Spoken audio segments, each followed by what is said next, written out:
Greetings, citizens of a manipulated reality. Seth Rich and Shawn Lucas were both murdered by the deep state during the 2016 Democratic primary because Seth leaked damaging info about the corruption within the DNC, provided WikiLeaks with DNC emails, Podestar leaks, and Shawn delivered a subpoena to the DNC. Many people watched Shawn deliver the subpoena live, and he was found dead shortly after.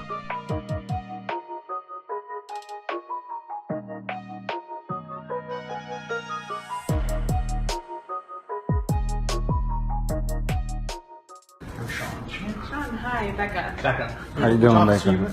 I'm just with the DNC upstairs. With the DNC? Yes. All right.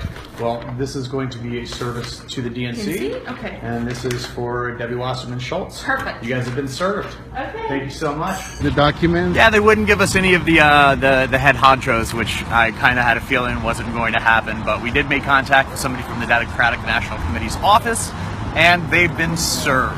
Democracy has prevailed today. Shawn Lucas was a legal process server. Date of death, August 2nd, 2016. Cause, drug toxicity, fentanyl, kratom, cyclobenzaprine. Mr. Lucas served the DNC with a lawsuit related to primary election fraud. Healthy and not known for drug use. Died unexpectedly less than a month after video footage of him serving the lawsuit went viral. You have to ask, why did the DNC pay CrowdStrike $98,849 the day after Seth Rich was murdered and $113,645 the day after Mr. Lucas was found dead? Who authorized the payments to CrowdStrike? The funding approval didn't come from a mid-level staffer. It came from within the executive tier of the DNC Finance and Legal Committee. Amy Dacey, then CEO of the DNC, and who resigned after WikiLeaks dumped the DNC email leaks on July 22, 2016, just before the 2016 Democratic National Convention. We have just learned that the Democratic National Committee Chief Executive Officer, Amy Dacey, has resigned. The resignation happens in the wake of the email hacking scandal that surfaced right before the start of the Democratic Convention last week. Luis Miranda Jr., Communications Director Debbie Wasserman Schultz, DNC Chair who had to resign after the WikiLeaks email dump in July 2016. Who is CrowdStrike and who really owns them?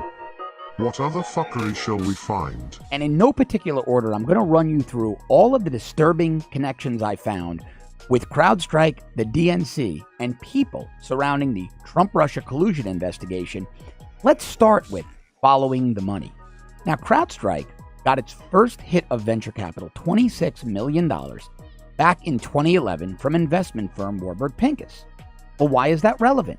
Well, in 2011, it didn't seem all too relevant to anybody.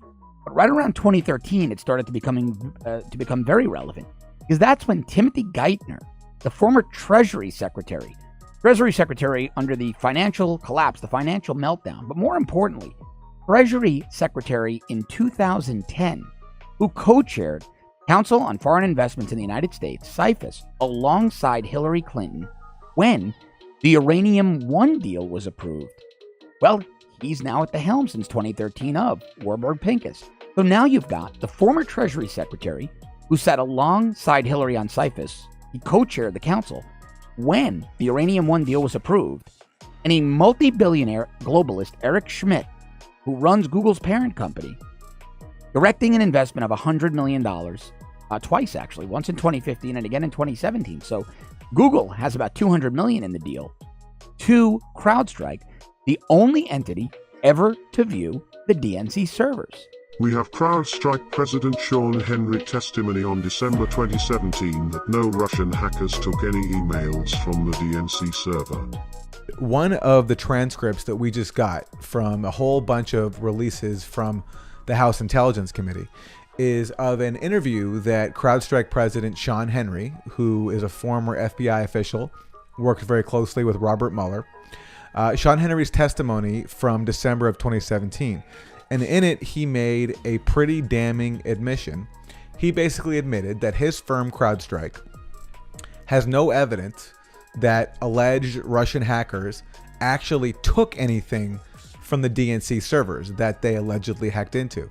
And the reason why that's so important is because this allegation that Russian hackers stole emails is at the heart of all this. And Shawn Henry, the president of CrowdStrike, is admitting that CrowdStrike actually doesn't have any evidence. It can't pinpoint when or even whether alleged Russian hackers actually took data from the DNC servers. So we are not Jesus, nor do we have Alzheimer's. Expect us.